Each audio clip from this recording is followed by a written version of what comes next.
We're in the age of disorder now. America has entered the age of disorder, and it's because of the progressive movement. President Biden, in my opinion, is diminished mentally.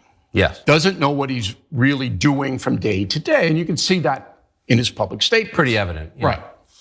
The progressives like that because the people who control him inside the White House can tell him anything and he'll do it. Again, this is simultaneous with Biden runs a massive crime family and all they do is commit crimes, but he's also not there. And he's got all these radicals, like leftists, like former prosecutor Kamala Harris. You know what I mean? Just the idea that somehow the progressives control Biden is wild. Like if only there was a few meetings, there was some Bernie Biden moments at the beginning of his presidency. Yes, there's some progressives in his cabinet, but not many. A lot of them actually have been iced out. But your thoughts on this? I mean, he didn't actually say radical Marxist leftists. He said progressives, and Bill O'Reilly has a little bit of, you feel like he has a little bit of credibility because he's not super hyperbolic at all times. He picks and chooses when to be hyperbolic.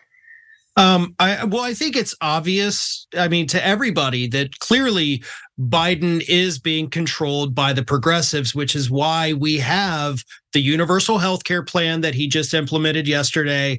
We have the debt-free college, everybody's student loans were forgiven, and all gas-powered vehicles have been completely banned in the United States. Obviously, Bernie Sanders and AOC are doing a weekend at Bernie's type thing with him, and just actually calling the shot. What I love the most about these statements that make no sense from Republicans is that there's never any follow-up, right? It's always just a statement of fact and then we move on, right? Progressives are controlling Biden because he's mentally incapacitated while running the biggest crime syndicate on the planet.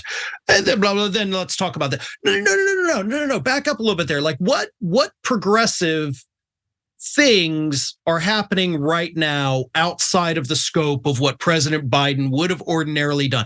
Give us some specifics, right? I want a list. Give me 3 things that are just uber progressive that we have seen. Okay, maybe you want to count going to the picket line as one. Sure, I get that. That's a very progressive thing to do. Then you're stuck.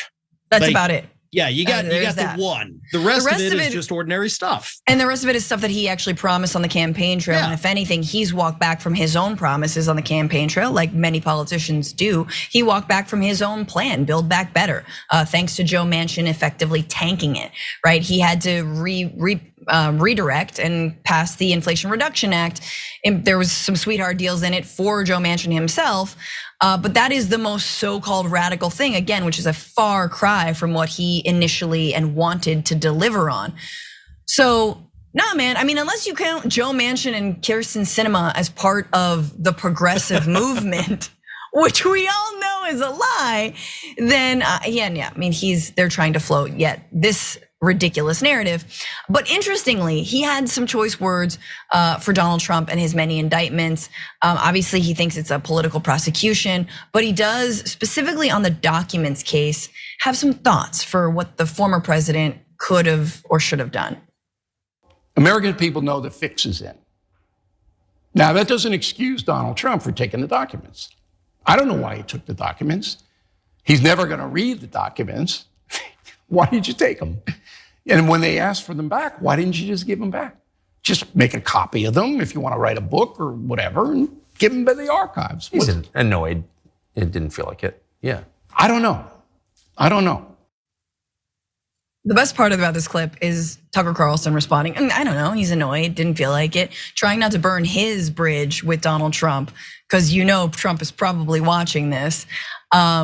So there's some shade there, Farron. Basically, O'Reilly's like, I don't know why he took him. He's not gonna read him, which is so true. He's gonna put him in a glass case or, bring him out for show and tell to show to some foreign dignitary that he has hosted at Mar-a-Lago. But that I think is a fun sort of admission. He took him. I don't know why. I don't know why he didn't give him back. Yeah. He needed the scratch paper, right? Like, I got to write this list down. Oh, here's our plans to attack Iran. Let me go ahead and write your to-do list on here. Don't flip it over. Like, you can't look at the other side. Like, don't hold it up to the light and see what's on the other side. Like, that's a good point, though. I will give O'Reilly credit. Like, why do you have them? Like, why did you do it? And O'Reilly's being obtuse intentionally because we know why he took it. He took them for the bragging rights. He took them because he knew he couldn't, and he just does that. Like, it's the whole eclipse thing. Like, hey, Donald, don't look directly at the eclipse. Yes. You did it because you told him not to. He's a child in that regard. Perhaps his most relatable moment, because we all kind of looked at the eclipse. We didn't stare, but we did a little glance. We're like, okay. And so, like, I've never felt more allied with that dumbass than in that moment.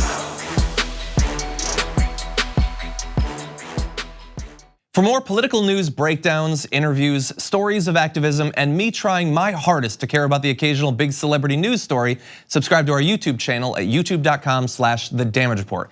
And you can ring the bell wherever it is so you don't miss anything.